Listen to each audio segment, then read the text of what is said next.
There's a muscle hidden deep inside your lower leg that almost nobody can name, and right now, while you are sitting and watching this, it is doing close to nothing. That is the problem, because if you knew how to switch that one small muscle on, you could pull sugar straight out of your bloodstream without a pill, without a gym, without giving up a single food you love, and without your pancreas having to lift a finger. I know how that sounds. It sounds like the kind of thing somebody made up to get you to keep watching. So let me give you the number that stopped me cold. Researchers at the University of Houston, in a peer-reviewed study published in the journal iScience in 2022, found that people who activated this one tiny muscle while seated cut their after-meal blood sugar surge by roughly 52%. And here's the part that almost nobody talks about. Their bodies needed about 60% less insulin to do it. That afternoon crash you blame on a heavy lunch or on simply getting older, it may have nothing to do with either one.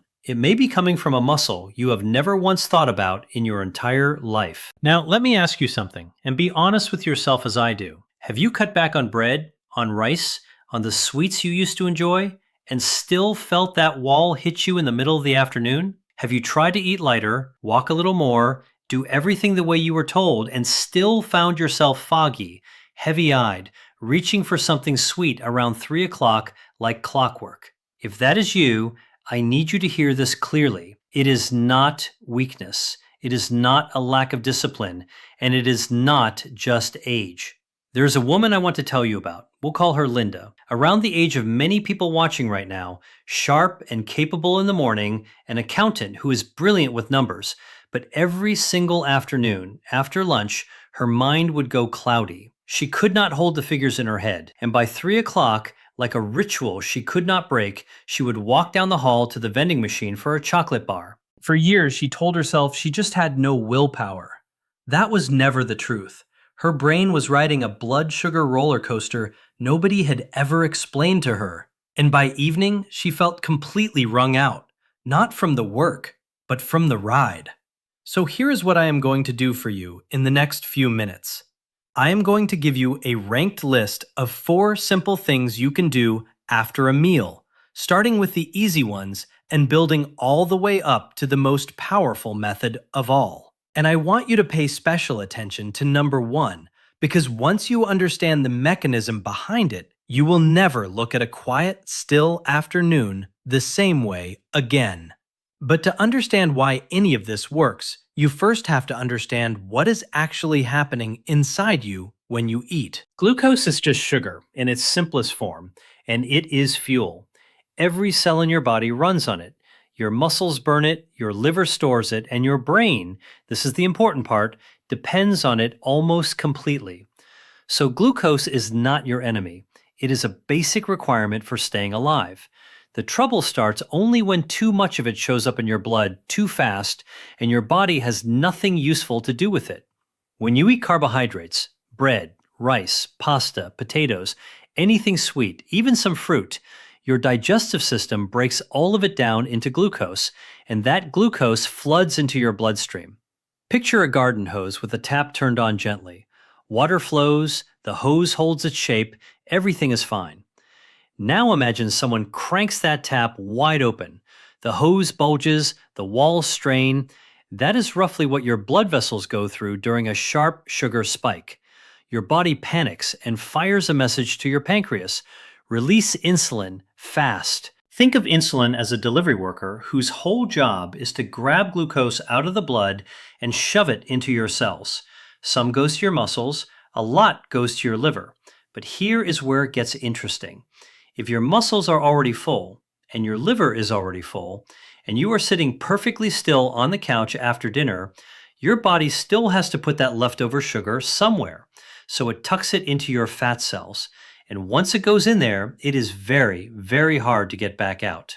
Meanwhile, your insulin has done its job almost too well. It cleared so much sugar that your blood sugar drops, sometimes lower than where it started before you ate. That is the crash. And your brain, which lives on glucose, panics again. A wave of tiredness washes over you. Your head goes foggy. Your thoughts get slow and sticky. Your eyelids feel heavy. And then comes that very specific, almost desperate craving for something sweet right now. That is not a character flaw. That is pure chemistry, your brain protecting itself the only way it knows how. And every single one of those roller coasters costs you something, because every spike forces your pancreas to fire off more insulin again and again, year after year.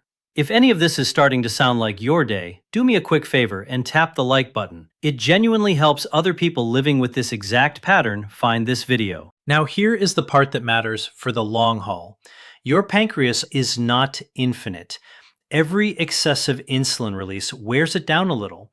At first, it keeps up easily. Then it slows. Then your cells start to ignore the insulin signal altogether. And that condition has a name: insulin resistance. The key is there, the lock is there, but the lock is jammed. So your pancreas has to release even more insulin to force the sugar in. More and more, year after year, working harder for less. And the cruel part is that for a long time, your routine blood work can still look perfectly fine. No diagnosis, no flashing red light, but the fatigue is real. The belly fat is creeping in. The cravings will not let up. There was a man, call him Mike, in his early 50s who walked into his doctor's office complaining about back pain of all things. But in passing, he mentioned he had been hungry all the time for 3 years, even right after a full meal. His doctor ran blood work and his fasting glucose came back at the very top of the normal range. Not diabetes, not even officially pre-diabetes, but to an experienced eye, that number told a whole story. A pancreas running near its limit, a reserve quietly shrinking. And here is the irony that I need you to hold on to. That exact moment, when nothing is officially wrong yet, is the single easiest time to turn the whole thing around. So how do you turn it around? With the one tool you already own and have been ignoring: your muscles.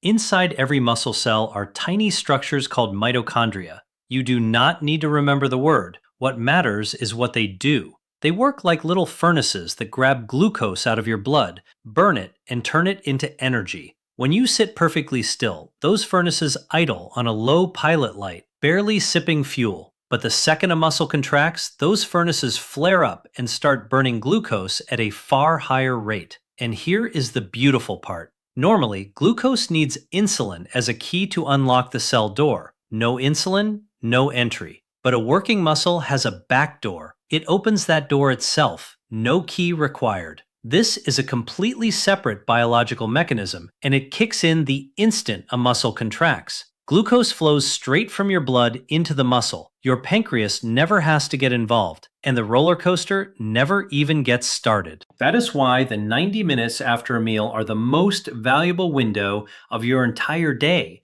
because that is exactly when glucose is rising and exactly when your muscles can grab it before it gets stashed in fat.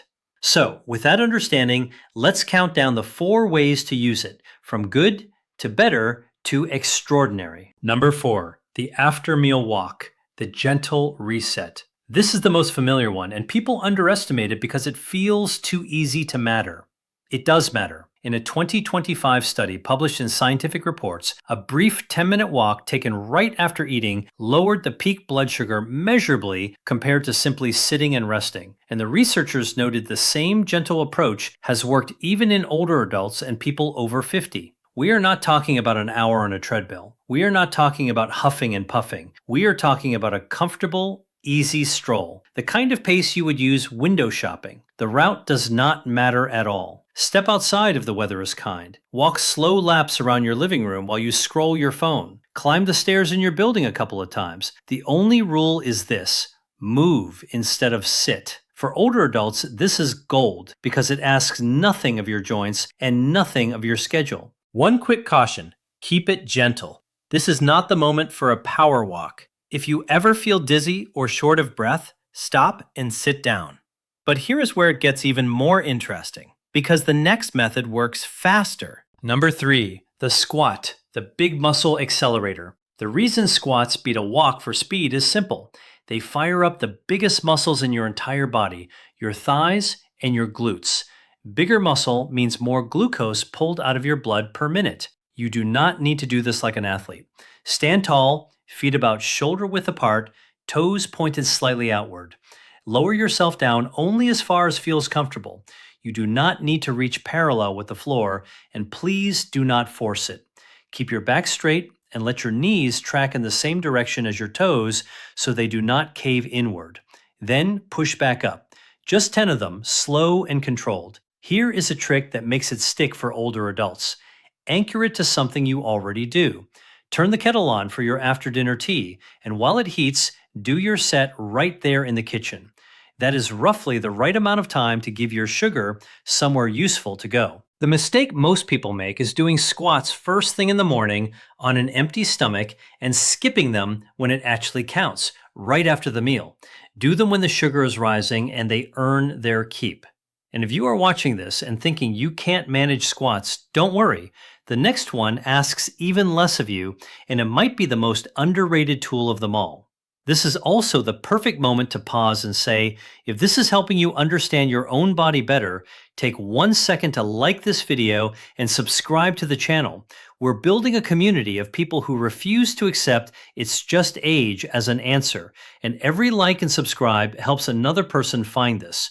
Now, back to it. Number 2, housework, the secret you're already doing at the wrong time. People already do their dishes, wipe their counters, sweep their floors. The problem is they almost always do it before they eat, or an hour later, once the sugar has already gone wherever it wants. The fix costs you nothing. Do it right after eating. Roughly 15 minutes of cleaning up after dinner gives your muscles steady, low-level work at exactly the moment your blood sugar is climbing. Wash the dishes by hand. You are standing. You are moving. Wipe the counters. Sweep the kitchen. Put things back where they belong. Your body is working, your glucose is going somewhere useful, and the best part is you do not need an ounce of motivation because you are going to do it anyway. For seniors who feel funny about exercising, this is the one I love most. It doesn't feel like exercise at all. It just feels like tidying up. But all three of these, the walk, the squat, the housework, share one limitation.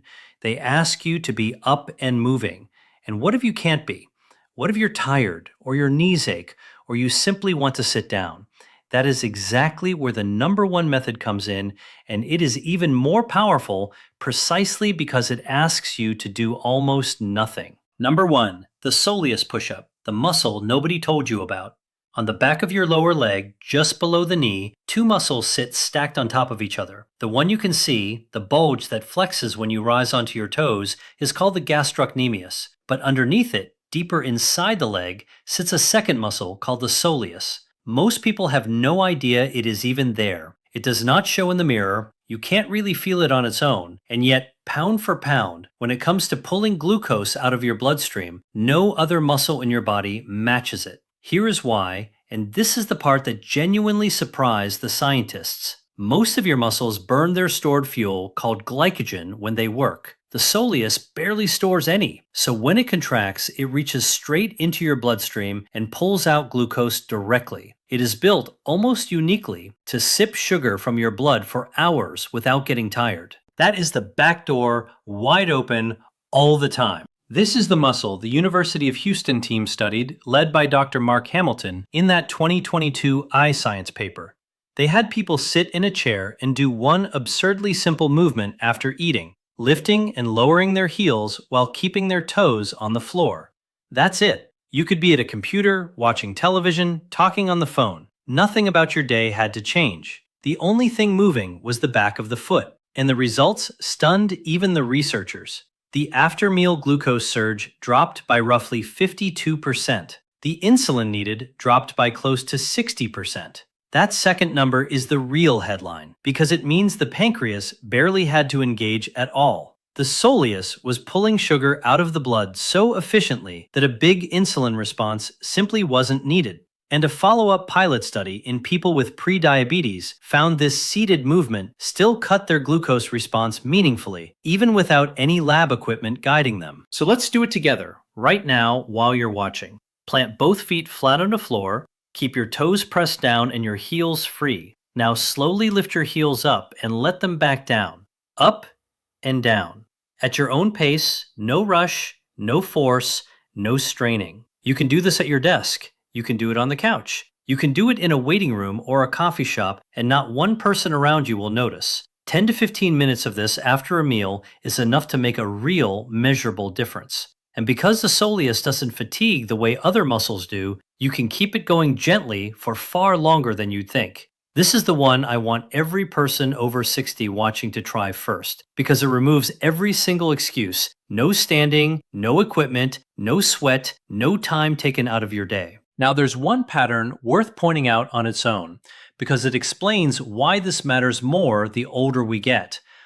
After the age of 40, muscle mass naturally starts to slip away if you don't actively hold on to it. Doctors call this sarcopenia. Less muscle means a smaller system for disposing of glucose. A smaller disposal system means more pressure on your pancreas. And more pressure means the roller coaster gets louder and harder to control with each passing year.